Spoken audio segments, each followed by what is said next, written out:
kombe la soka la Southern Green Youth League awamu ya 11 lililoongozwa na Patrick Kasimu zilifanyika katika wadi ya Motomo, Kibwe, kaunti ndogo ya Kitui Kusini.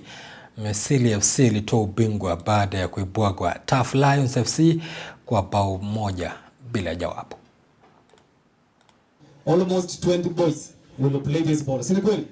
Now vijana wakicheza hiyo ball, with the time there will be people. Sawa sawa. To instill discipline within our youth.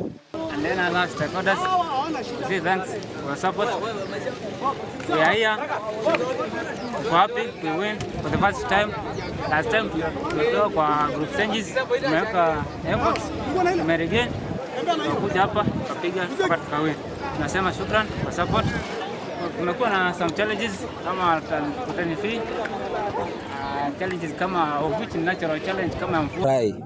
Vile game iko and I'm proud for being a fan at that long time. Sasa matokeo yenye imetokea nimekubali kama fan. We have lost and we'll continue. So we expect the big win for the next time. Asanteni sana. Nimekuwa like my fans were the both teams, Tough Lions, Mesilia. Nasema asanteni sana. We aim to be the very best for the next tournament. Come April, see you next time.